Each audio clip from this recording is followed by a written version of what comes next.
ಹಿಂದೂ ಧರ್ಮಕ್ಕೆ date of birth ಇಲ್ಲ, date of ಡೆತ್ತು ಇಲ್ಲ. ಅಲೆಕ್ಸಾಂಡರ್ನಿಂದ ಹಿಡಿದು ಪರ್ವೇಜ್ ಮುಷರಫ್, ಔರಂಗಜೇಬ್, ಆದಿಲ್ ಶಾಹಿ, ಬರೀದ್ ಶಾಹಿ, ಕುತುಬ್ ಶಾಹಿ ಎಲ್ಲರೂ ದಾಳಿ ಮಾಡ್ತಾನೆ ಬಂದರು. ಆದರೆ ಹಿಂದೂ ಧರ್ಮ ಹೋಗಿಲ್ಲ. ಅದಕ್ಕೆ ಸಾಕ್ಷಿ ನಾನೇ ನಿಮ್ಮ ಮುಂದೆ ಕೇಸರಿ ಶಲ್ಯ ಹಾಕೊಂಡು ಕೂತಿದ್ದೇನೆ.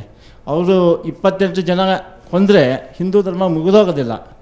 ಆದರೆ ಒಂದು ಮಾತು, ಛತ್ರಪತಿ ಶಿವಾಜಿ ಮಹಾರಾಜರ ಮಗ ಛತ್ರಪತಿ ಸಂಭಾಜಿ ಮಹಾರಾಜರನ್ನು ಇಸ್ಲಾಂಗೆ ಮತಾಂತರ ಆಗುವಂತ ಹೇಳಿ 40 ದಿನ ಹಿಂಸೆ ಕೊಟ್ಟು ಅವರನ್ನು ಸಾಯಿಸ್ತಾರೆ. ಟಿಪ್ಪು ಸುಲ್ತಾನ್ ಕಾಲದಲ್ಲೂ ಅನೇಕ ನರಸಂಹಾರ ಅಲ್ಲಿ ಆಗಿದೆ.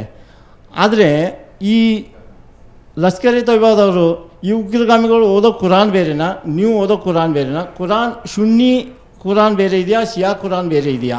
ಅಂದರೆ ಸುನ್ನಿಯವರು ಶಿಯಾದವ್ರನ್ನ ಕೊಡ್ತಾರೆ ಪಾಕಿಸ್ತಾನದಲ್ಲಿ, ಇವ್ರು ಬಂದು ಟೆರರಿಸ್ಟ್ ಬಂದು ಇಲ್ಲಿ ಹೀಗೆ ಮಾಡ್ತಾರೆ. ಅಂದರೆ ಇವರು ಇಸ್ಲಾಮಿನ ಒಟ್ಟಾರೆಯಾಗಿ ಉದ್ದೇಶ ಆದ್ರೇನು, ಇವ್ರು ಕೊನೆಗೆ ಸಾಧಿಸೋದಾದ್ರೇನು?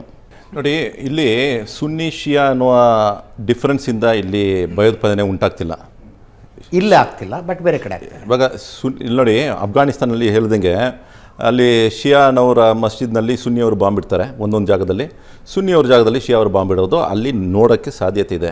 ನೋಡಿ, ಮಸೀದಿನಲ್ಲಿ ಬಾಂಬ್ ಇಡತಕ್ಕಂಥ ಮನಸ್ಥಿತಿ ಇದೆ ಅಂದರೆ ಅವರಲ್ಲಿ ಏನಿದೆ, ಸುನ್ನಿನೂ ಇಲ್ಲ ಶಿಯಾನೂ ಇಲ್ಲ, ಅದರೊಳಗೆ ಬೇರೆ ಒಂದು ತುಂಬಿಕೊಂಡಿದೆ. ಅದನ್ನು ನಾವು ಖವಾರಿಜ್ ಅಂತ ಹೇಳ್ಕೊತೀವಿ, ಖಾರಿಜಿ ಅಂತ ಹೇಳ್ಕೊತೀವಿ. ಖಾರಿಜಿ ಅಂದರೆ ನೋಡಿ, ಖಾರಿಜ್ ಅಂದರೆ ಆಚೆ ಹೋಗ್ಬಿಟ್ಟ ಅಂತ ಅರ್ಥ. ಖವಾರಿಜ್ ಅಂದರೆ ಇಸ್ಲಾಂ ಬಿಟ್ಟು ಆಚೆ ಹೋದವನು ಅಂತ ಅದರ ಅರ್ಥ ಬರುತ್ತೆ. ಆ ಕಾಲದಲ್ಲಿ, ಪ್ರವಾದಿ ಕಾಲದಲ್ಲಿ ಅವರು ಹೇಳಿದ್ದಾರೆ ಖವಾರಿಜ್ ಅಂತ.